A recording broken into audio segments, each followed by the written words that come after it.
The third part of Christian resistance is building. Remember Nehemiah, repenting, fighting, building. And it isn't like you do one and then the next. They're all intermingled. It's ongoing, all three.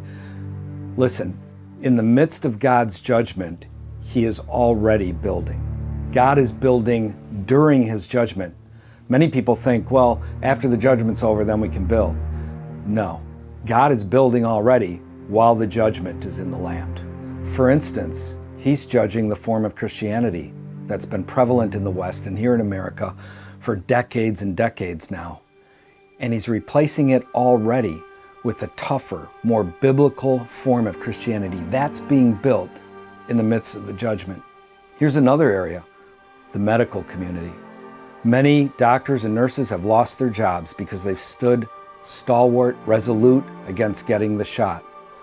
And then on the other side, there's many people who are afraid to go to hospitals, and rightly so. They've seen them for the death camps that they are, afraid to go to their own doctors, seen what they're like.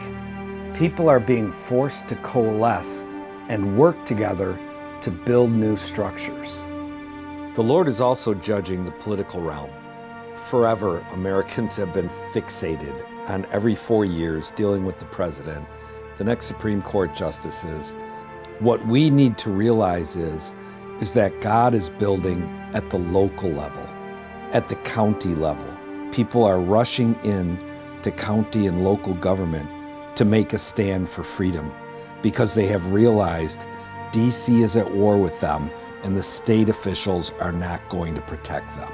So God, in the midst of His judgment, is showing many people how far they have actually wed themselves to the world's thinking and to this world's system of doing things.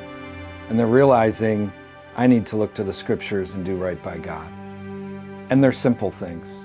Things as simple as get married, have children, fight the tyrants, but build for Christ in the earth in the midst of it all. And people are already realizing following God's way is so much better than what this world has taught them to do. So what can look so awful at the moment?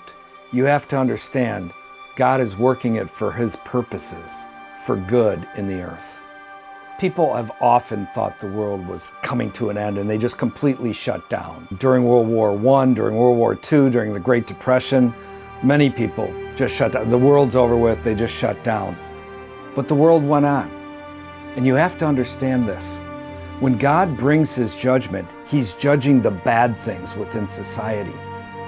And that gives us opportunity to build good things in the midst of society. And understand, far more judgment is coming upon this nation. I've seen very little repentance. Things are going to have to get worse before they get better. And how just is God's judgment? Think of it. For nearly 50 years, Americans and American Christians have sat by while the helpless preborn are murdered, while their bodies are attacked. And now the Lord is using the tyrants to attack our bodies. We didn't defend their bodies, so now our bodies are being assaulted by the state. This is a time of God's judgment upon the land. We need to draw close to Him and do right by Him.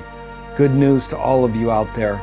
The doctrine of the lesser magistrate continues to grow by leaps and bounds, not only in America, but other nations of the world. Join with us in prayer. Join with us in repentance, in fighting, in building. We want to invite you to an evening, November 30th, here in Wisconsin. There's so much material to get to. We're offering this gathering. We hope you're able to come, and if not, that you take time to watch the films of the talks that are produced afterwards. May Christ be praised.